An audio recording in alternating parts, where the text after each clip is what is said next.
Welcome to your history class. Today we're delving into the rise and fall of the woman who would become the infamous Madame du Barry.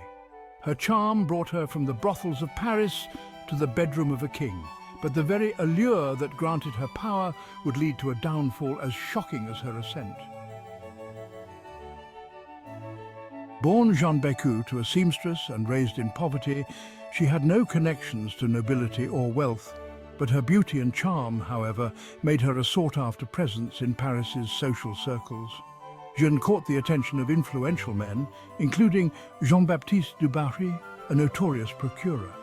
He saw her potential and orchestrated her introduction to the aristocratic world, changing her life forever. Jeanne's beauty and wit soon caught the attention of and captivated King Louis XV, who was instantly charmed. Her presence revitalized the aging monarch, who was seeking a companion after the death of Madame de Pompadour, his previous favorite mistress. But as a woman of low birth as well as a prostitute, Jeanne could not qualify as maîtresse en titre. To elevate Jeanne's status and make her a suitable candidate for the king's mistress, she was married off to Guillaume du Barry, Jean-Baptiste's brother, giving her the title Madame du Barry. The marriage ceremony included a false birth certificate created by Jean-Baptiste du Barry, making Jeanne appear younger by 3 years and of fictitious noble descent. In 1769, she was formally recognized as the official royal mistress, or maîtresse en titre. Her controversial role made her one of the most powerful women in France, wielding significant influence over the king's court decisions.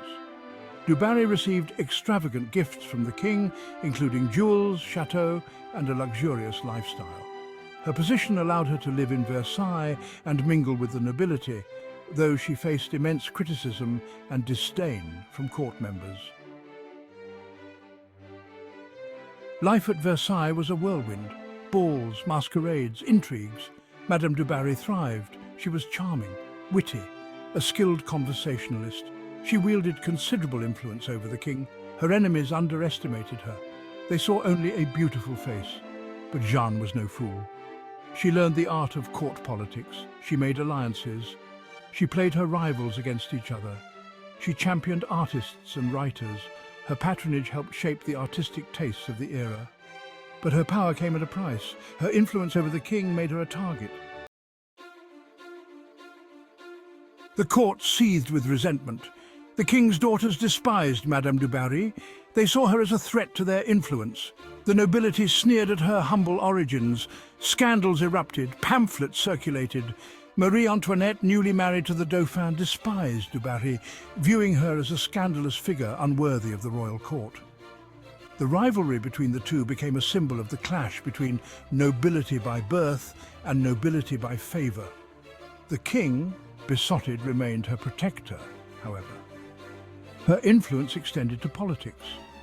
Madame du Barry was known to sway the king's decisions in court appointments, influencing key figures and policies. Her political involvement was a source of resentment and controversy, leading to factions at court that either supported or despised her. Her lavish spending and control over the king's affections led to accusations of corruption and moral degradation. Critics saw her as a symbol of the monarchy's decadence, fueling resentment among the French public. She played a role in the dismissal of the unpopular minister, Choiseul. This victory, however, would prove short-lived. The tide was turning. The king's health was failing. In 1774, Louis XV died of smallpox, and with him went Madame du Barry's power and position. She was expelled from Versailles by the new king, Louis XVI, and Marie Antoinette, who saw her as a dangerous reminder of the previous reign's excess. Madame du Barry's world crumbled. She was banished from court, stripped of her titles. Her enemies rejoiced.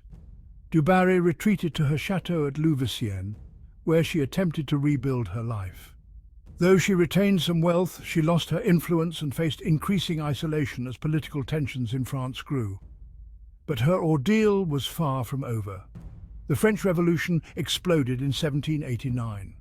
The monarchy was overthrown, the aristocracy targeted. Madame du Barry, a symbol of the old regime's extravagance, became a prime target for the revolutionaries' wrath. She was arrested in 1793, imprisoned. During her trial, she was accused of treason primarily because she had supposedly helped nobles escape France. Despite pleading for mercy, she was sentenced to death by guillotine. Her fate was sealed. Madame du Barry's final hours were marked by terror and desperation. She reportedly begged for her life on the way to the guillotine, a haunting end that demonstrated the full brutality of the revolution. 8th December 1793. Madame du Barry was guillotined. Her death was gruesome, a public spectacle. The crowd, once eager to catch a glimpse of the king's favourite, now cheered her demise.